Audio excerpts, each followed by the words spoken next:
Hey everyone, it's Katan. I'm the founder of BossBabeBlog.com, and today we're doing Big Bites Business and Big Questions Live. So I'm going to be answering business questions from people in the comments. I'm going to be answering Q&A questions that people text to my business line. So if there's something specific that you want to ask about business, you can text 833-705-4352, and I'm going to answer those questions live time. So today we are sitting in front of Mabel's African Cuisine and Bar. There is that beautiful bright logo, and they are based out of McKinney, Texas. So their website is attached to this live, and if it's not, I will make sure to drop it in the comments for everyone. Give me 1 second. Hello Myra, thank you for joining. We're also live on TikTok. I'm trying to see how can I post this without taking myself off the screen. Give me a second, guys. Let's see what we're gonna do. Okay, I figured this out. All right, so I'm gonna answer some questions. But before I answer business questions, I am gonna talk about a couple of the key entrees on the menu that you may want to try when you come to Mabel's African Cuisine and Bar. I'm going to tell you about the ones that I've tried, what I've eaten, give you a little bit of rundown on the dishes, and then we're going to move into these business Q&As. So what I would first like to do is just place our YouTube and Facebook audience on a pause so you guys can see my screen. It'll say we are now accepting advertising clients. And for my TikTok viewers, you guys are free to text me. TikTok viewers are free to text me on 833-705-4352 if you have business questions. I may have to talk a little bit louder because I have my mic attached to one device, but another device I do not have a mic attached. So thank you for joining. Let me know what state you're watching from. And let's get this show rolling. Give me 1 second and then I'm going to start answering your questions. Just hold on 1 second. Thank you for your patience, Facebook and YouTube. I just need to get this sent out and then we will go ahead and get straight into the conversation. While you're waiting for me, feel free to let me know how your Saturday is going, and then also what questions you may have about business. Hello, thank you for joining. Hi, thanks for joining. Happy Saturday. Okay.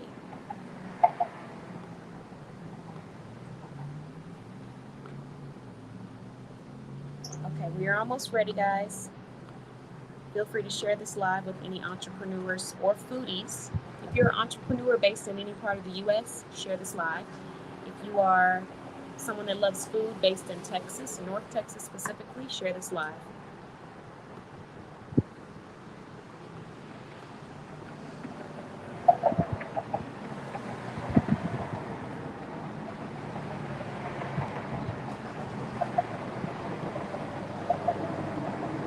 All right, we're almost done, guys.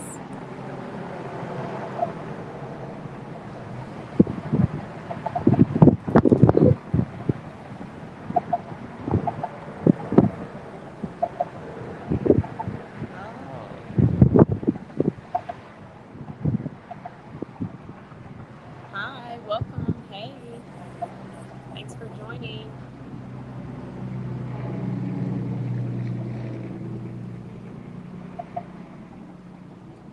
Okay, we're almost done.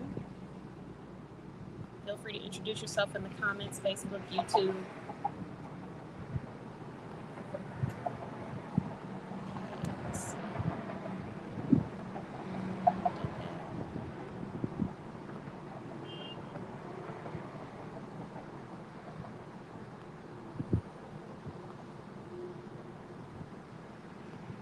Starting in 1 minute.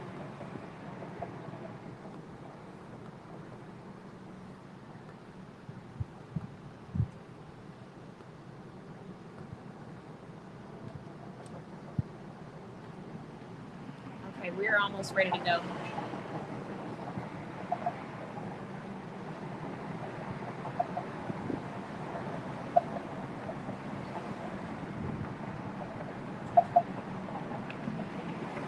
Okay, I'm to try my hardest, everyone, to stay on task or to stay on time because I know we have multiple events today, online and offline.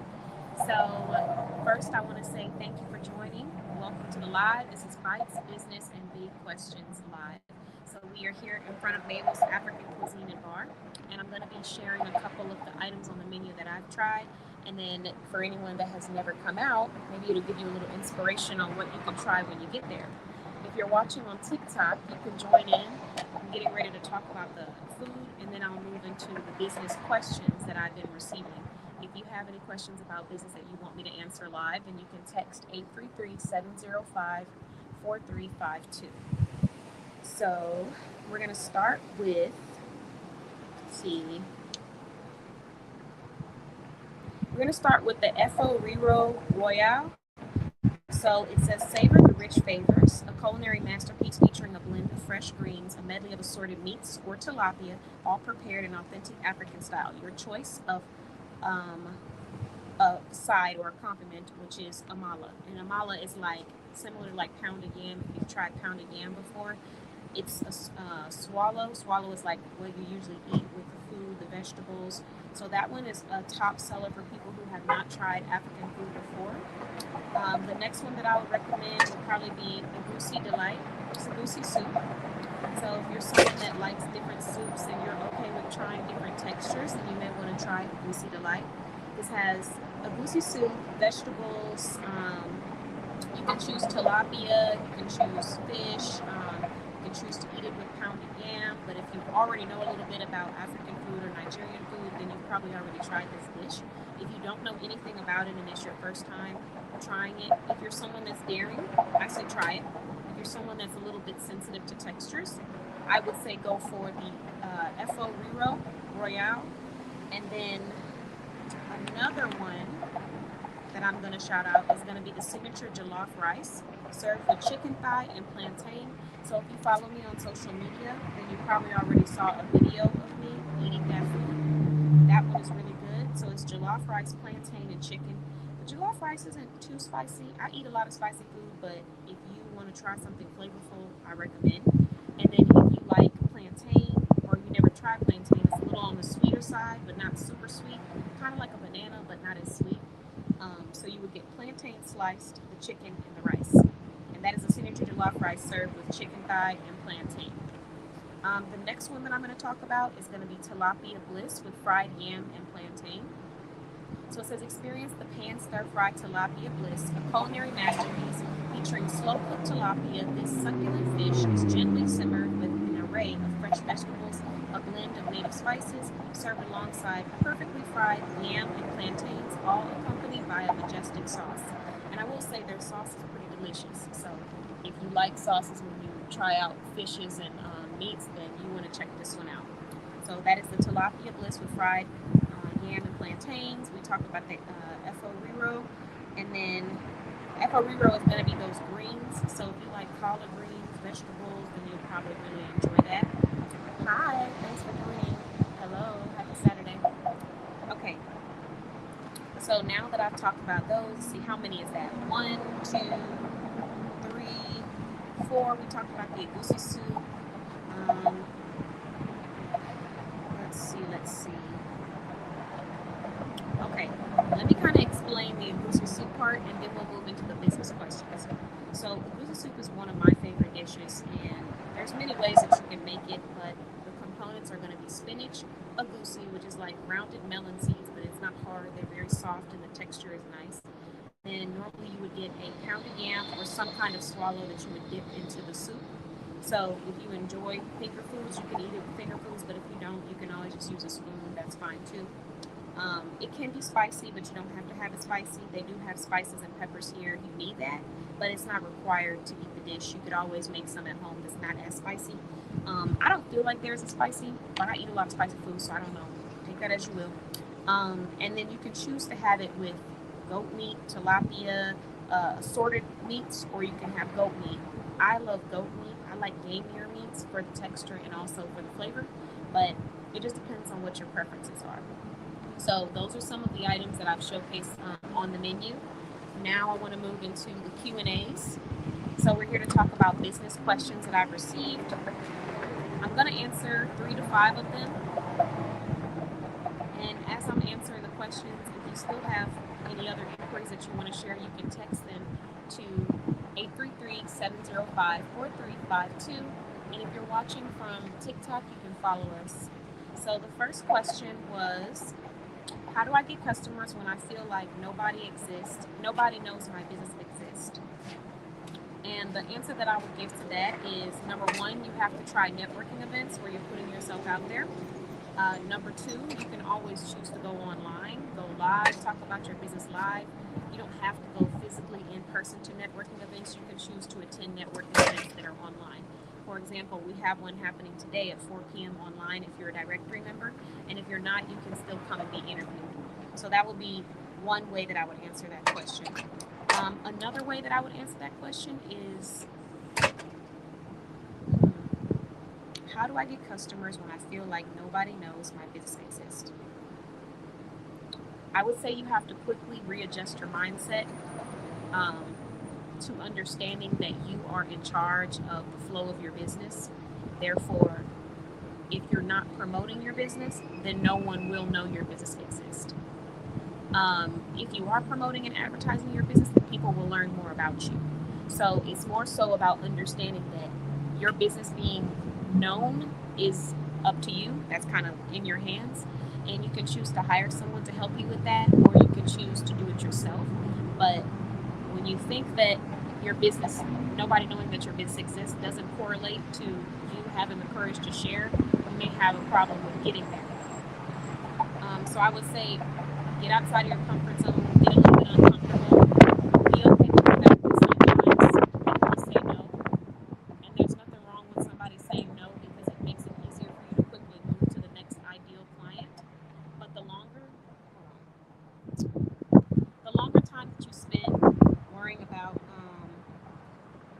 other people, worrying about people not knowing if your business exists, is more time that you're wasting that you could have been spending on really talking to people that are interested in purchasing what it is that you have to provide. So that would be my biggest answer to that question. Now let me switch my devices because I think my audio device is acting a little funny. So just let me know in the comments if you're having any issues with hearing me, and I will adjust. Okay. Next question. Hold on. The next question is, what if I'm not making enough money in my business yet? Should I even call myself a business owner? And the answer to that really is absolutely. I mean, there's plenty of businesses that are not making as much money. Oh, thank you guys for joining. That was quick. We got over 141 views. There's going to be a lot of people that aren't making as much money in their business, but that's not a justification to say that you're not a business owner just because you're not seeing sales. Again, I think the answer to this question is more mindset based. So if you have the mindset that you're not gaining the sales, if you have the mindset that you're not seeing the growth, then that's kind of where your mind is going to stay. But just because you don't have as many sales doesn't mean that you're not a business owner. So those two questions that I received from the Q&As, I think both directly go to what kind of mind space or headspace are you in when you're starting your business. Having a business is like having a child or a pet or a job all in one sometimes. And what I mean by that is that from the outside looking in, people may not see it as a huge responsibility, but when you actually own the business, you'll understand just how much of a responsibility you have to be on top of everything. And because that is a very high responsibility, you have to make sure your mind space is right, like your mental is right. Just like they tell you before you have kids, before you have pets, before you have anything, make sure you have your mindset straight. Specifically before you have children, they tell you that because how you act and how you engage, it really does directly affect your customers. It affects people who could be potential customers. So you have to ensure that you're not conducting yourself in a way that seems like you are defeated. So that would be my biggest thing that I would say. Oops, sorry. I didn't mean to tag you like that, but thank you. Thanks for joining. It's just tagging everybody, y'all. Okay. Hi. Thanks for joining. Okay, so the next question that I received was, No? Okay, yeah, my mic's going. The next question that I received is, how do I know if I'm charging too much or if I'm actually undercharging for what I do? This is a really hard question to answer because when it comes to your business prices, um, your price is your price, and you're going to set your price based off of your value as well as your experience. So the experience that you have and the experience that you're bringing is what you need to set your prices off of. So in my case, what I did was I researched all of my competitors. I looked at what the average price point was for each person, what they were providing, and then I asked myself what it was that I was providing. If I'm providing less than what the average price is, then obviously that means it's going to be a different price point. It's going to be a little lower. If I'm providing more than what the average price point is, then the price point is going to be higher. The question that you have to ask yourself is, what on average are you wanting to make per sale, per client? And if you're wanting to make a higher price point, you're going to have to do more. You're going to have to research. You're going to have to really study your craft. You're going to have to decide on what's going to make you different from the next person. So if you don't have that answer and you can't tell me what differentiates your business from the next business, then you're really going to struggle. And that's what we want to avoid. So the next thing is, let's see. Another thing when it comes to the undercharging factor is that you can really look up all of these things. You can look up what the average person pays. You can decide to visit other people's websites and see what they pay. But the most important factor that you want to put into place here is, what are they offering and what experience are they providing? Because if you are providing a grander experience, you don't want to charge the same price as a competitor who is not providing the same level of marketing and advertising. I know plenty of business directories, and some of them have a different price point because depending on what they're providing will determine how much money you are going to need to invest in order to receive that service. So when you see a directory where it's $30 or $40 or $50, in many cases, you're going to get a listing. You may get access to some resources. You may get access to a couple things on the website. You can go in and update and change your information. That's usually what the average directory looks like. So when we're talking about mine, we're not just doing the marketing side. Hello, how you doing? We're not just doing the marketing side, we're also doing the side of like the white glove experience on answering all of your questions, on consulting with you, on helping you with branding. All of those things go hand in hand. So if you're wanting that level of experience or that level of an experience, then you're going to sign up for my services that will cost you a higher price point. If you're just wanting, what an average directory provides, which is not a bad thing, this is what it, on average, is providing, then you're going to pay that average price. So you can't charge what you think your competitors are charging if you're doing something different. Like, to an extent, you can take the information, but don't let that mold your entire business because you'll be undercharging for sure, especially if you are intending on providing value. Hello, thanks for joining. Hey guys. Okay. Now, the next question that I got was, what should I do when people... Oh, this is a good one. Okay, hold on.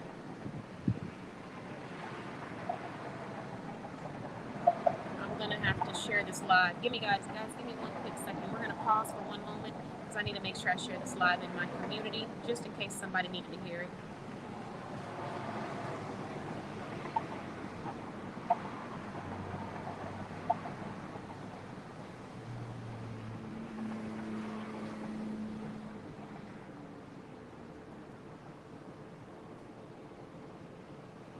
We got to share this on YouTube because these are some really good questions. So give me 1 second.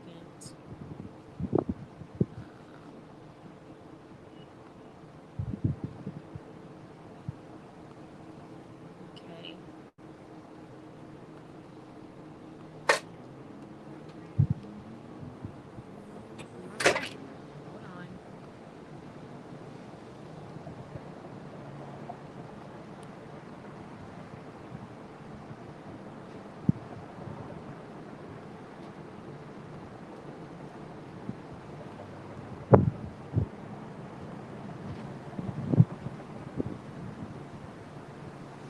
Okay, hold on, guys.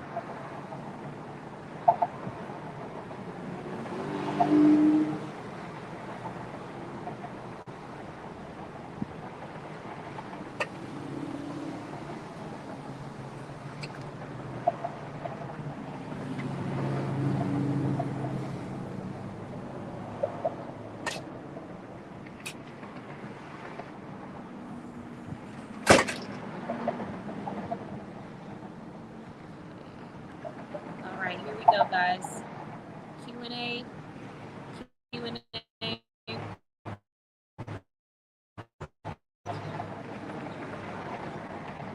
Okay, I'm back. Sorry, guys. I had to take a pause so that I could share this on some platforms. Thanks if you're watching on TikTok. For TikTok viewers, y'all are going to have to migrate to YouTube because I'll be getting off the live soon. My device is being drained in this heat. So, yeah. Okay. Let's go back to these questions. And let me make sure my mic is on. I may have to switch mics.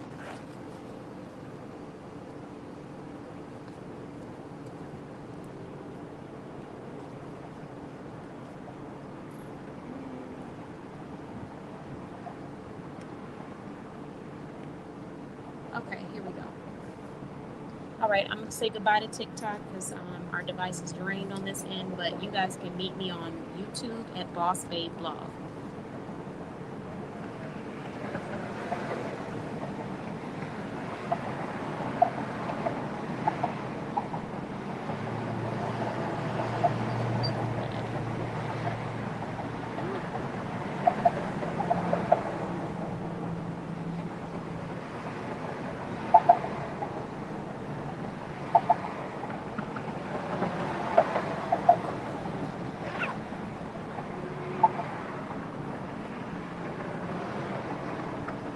Okay, there we go.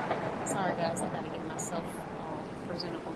Okay, so let's move on to the next question that we have. This one, I wanted to make sure that I shared on all of our platforms because it's a really good business question. So the first question we answered was, how do I get customers when I feel like nobody knows my business exists? The next question that I answered was, what if I'm not making enough money in my business yet? Should I even call myself a business owner?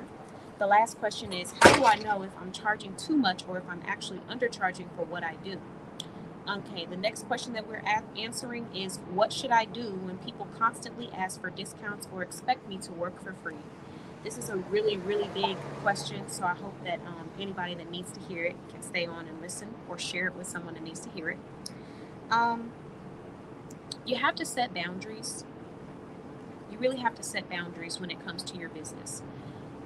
You have to be honest with yourself about what you're able to do and what you can afford. So what I would recommend when you're getting a lot of people asking you for discounts or asking you to work for free is to sit down and make a list of all the things that you can afford. When it comes to business, sometimes people don't treat it with the same courtesy or the same intention that they should. A perfect example would be if you had a friend that asked you to borrow money. If you weren't able to afford it, you wouldn't give it. But when it comes to business, oftentimes entrepreneurs are focused on trying to make an investment. So they really want people to shop with them. Sometimes you can't afford to do free things, and sometimes you can't afford to give discounts. And you have to be honest and direct about that and set your boundaries and stay firm in them. And people who appreciate you for what it is that you're providing will purchase and pay, and people who don't won't. They never will. So there's nothing that you could possibly get them to do to not try to shortchange or, to get the best for themselves. So you really need to pay attention to what you're communicating to people. And I would even say we have investments where you're giving away something complimentary because you know that eventually that person is going to trust you. But then you have things that you just give away as a gift because you know that you're not expecting anything back from it, or you already got what you needed from it. So a great example would be, I have a show called the Boss Babe Business Show. And for entrepreneurs that are not listed on directory, they're not able to interview on it unlimited, but they are able to come on and interview up to 7 times. The first time they interview, it's $0. The second to 7th time that they interview, all they have to do is leave a review on Google and share why they wanted to come back and interview again. And then they're able to interview for 7 more times. So this is something that is $0 to me, and I'm able to do to help entrepreneurs promote their business, get out there, and just get used to being uncomfortable. So for people who are in product-based industries or other service-based industries, you really have to ask yourself, what is it that I can afford to gift, and what is it that I really can't afford to gift? And then if you do have a discount or promotion, how much of a discount or promotion can you give without cutting into your profit? Because you need to always make profit. So what I would say is, when people are asking you for discounts or free items, already have a list of something, resources, products, gifts that you are giving to people that do not require anything extra of you. Then you have your services that this is the price and this is what it is. So if you are struggling with that or you have more questions on that, you can text me at 833-705-4352 and I will answer your questions on this live anonymously. I have about 3 more questions, so you can still send your questions in. Okay, so the next question is, I have followers, but barely anyone is buying. What am I doing wrong? And I think the best way to answer that question is to say that followers is not relative to how much money or sales you're going to make. There are a lot of people that I've seen, entrepreneurs who are struggling with sales and they have tons of followers. So you can't look at followers as a guide to how successful you're going to be in business, because people can have 600,000 followers and people can have 600 followers.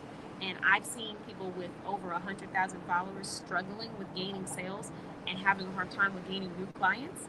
And I've seen people with 600 followers who are doing well with obtaining their clientele. So the first thing is followers is irrelevant. The next thing is, how are you connecting with your audience? What is it that you're providing? And how often are you promoting your products? It's more about visibility than it is about followers. I only have let me not say only, but I have 300 plus followers on Instagram, and I usually reach at least 20,000 people on Instagram and Facebook. So my posts are being seen by a lot of people, 20,000 views, and that's with 300 followers. So it's not always about how many followers you have, it's about your visibility and what you're doing to get in front of a new audience so they can learn about your products. Let me make sure I answer that question fully. Okay, but barely anyone is buying. What am I doing wrong? So that is a very broad question. You would have to specify. I have to analyze your business to know what it is you're doing wrong, and to speak on that individually one-on-one. But followers isn't going to be the reason why you're making or breaking sales. I have to ask questions like, do you have a website? And if you do have a website, is it clean? Is it shoppable? Are people able to easily express what it is they're needing from you? Is there a way for them to fill out a form where they can contact you or where you can contact them? Is it clear what it is that you're providing? On your social media, are you providing presentation that attracts your target audience? When you go out to in-person events, are you connecting with people? Or are you that person that's sitting behind your table, not speaking to anyone? When you're in new environments, do you keep staying in the same crowd of people that you already know? Or do you push yourself to go meet someone new, to talk to someone new? These are all questions that I would be asking you. I would also ask you, what does your delegation look like? Do you have a team? Are you working for yourself? And are you delegating properly if you have a team? So these are just a few of the questions that I would ask you if we were doing a one-on-one business consultation. But to answer that question broadly and just tell you what you're doing wrong, I would be ill-informed, or I wouldn't be informed enough or educated enough to do that. But what I can say is, just because you have a lot of followers, it's not going to mean that you're going to gain a lot of sales. There's a lot more that you got to break down in your sales and your business to understand where you might be missing out on gaining that income. So hopefully that helps you. And I did do a couple of consults and conversations today, so it was really great. But if you're wanting to sit down and have a one-on-one and really break those things down, you can text us at 833-705-4352. Learn about how our services can assist you. Being a member of our directory, we can work with you. But also, if you're just wanting business consulting, we have those services available too. So just let us know. And depending on the budget that you're on or your funding status will determine what is recommended to you. So if you have a funding status that aligns with what is required, the investment that's required for these services, then you would get a direct link to those services. If you don't, we would still find resources that can help you with elevating your brand. All right, next. Okay, I like this question. How do I promote my business when I'm uncomfortable putting myself on camera or constantly talking about myself? You would have to get to the realization that being an entrepreneur and being shy do not go hand in hand. In many cases, you have to step out of your comfort zone. You have to do things that you wouldn't normally do. You have to look silly a little bit. Those are just required to be a business owner when you are not running a faceless brand. If you're running a faceless brand where they don't need to see you, then you can let other people do that for you. And, you can hire people to do that. But if you are the face of the brand and you're going to be the one talking to people, sharing your websites, hosting the events, then that's something that you're going to have to work through. And you have to ask yourself the question of what is more important, me being not looking silly and not being embarrassed, or me stepping out of my comfort zone and potentially meeting my target audience, the people that I'm wanting to connect with. Those are the things you have to ask yourself. Let's see. And feel free, if you guys have any more business questions, you can text them to 833-705-4352. All right, let's see. I'll answer maybe two more, so you can keep them coming. Or I'll just keep going until there's no more left. How to run business with business. We're still on time. Okay, we gotta be good on time. What if okay, next question was, what if I've been in business for a while and I still don't feel like I know what I'm doing? If the question that you're asking me is, should you continue, or is that normal, then the answer is yes. It is very normal to feel like you're still not learning what you're doing, and that just comes from jumping into things and maybe not doing that studying yet. But if the question that you're asking me is, should you keep going or should you give up, that's not a question I can answer. That's something you have to ask yourself, because it's going to require a lot of discomfort. It doesn't mean that you can't do it, and it doesn't mean that you can't see sales and growth, but you will be uncomfortable. That will be a requirement in order for you to be an entrepreneur, is discomfort. So that would be the next thing. The next thing is, let's see.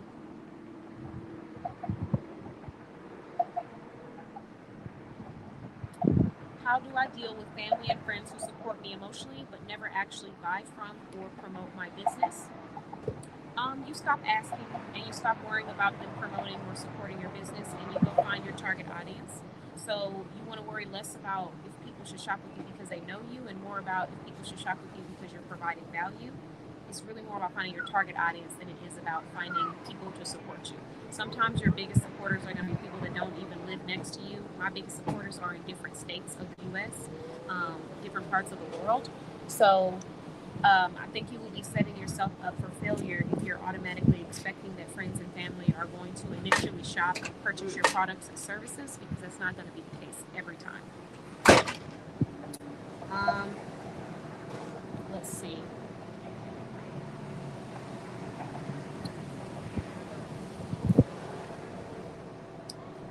The next question that I have is,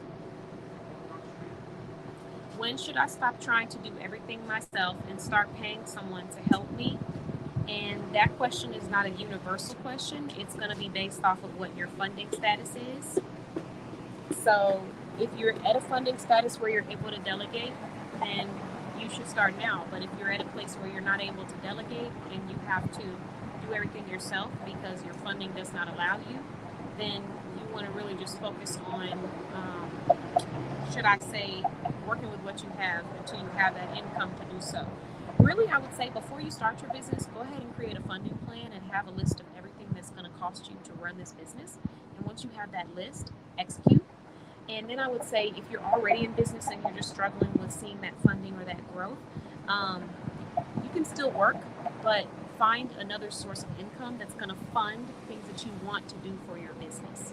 Because when you do that, it's going to be a lot smoother. And then I will also say that you can start now when it comes to outsourcing things. There's so many different brands and people that you can go to get stuff outsourced for a very affordable price. I keep going back to the website example, but it's just a really great example. I've seen entrepreneurs that struggle with building websites. So they'll be trying to build a website for months. So they will go a whole 2, 3, 4, 5 months without having a website and losing sales, because a lot of people don't want to shop with businesses unless they have a website, instead of just hiring someone who's a professional that knows what they're doing. So we have a brand called QuickSite listed in our directory, and you can actually go to QuickSite and have a website created for less than $250.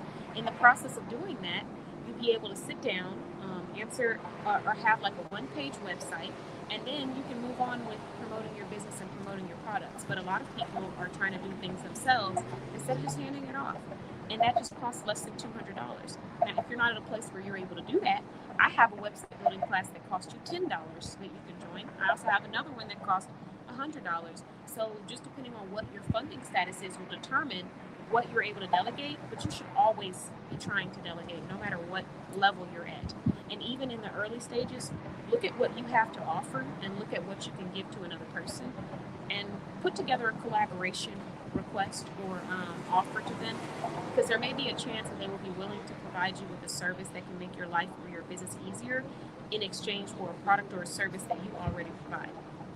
So that's the best way I think I can answer that question. Now I think we have 1 to 2 more questions left. Let's see. Okay, the last question is when should I stop trying to, oh no, what do I do when I'm working really hard but my business still isn't making the money I thought it would? You have a funding plan. You focus on how you're going to continue funding your business. And then from there, I would say with the funding plan, you actually start working towards where that money needs to be allocated. Because when you start delegating and giving off some of these tasks to other people, you're going to find a lot more productivity in your business and you'll probably see more sales. But first, start with funding. Funding allows you to delegate so you can hire people who are better at getting, attracting, and maintaining that audience so you don't have to worry about the stressful things. So that's what I would say. All right, thank you. Guys, that's pretty much it. I don't have any more questions for the Q&A. I'll come back later on. You can meet us at our next event, which starts at 4 p.m. Central Time in 2 hours. So I got to take a call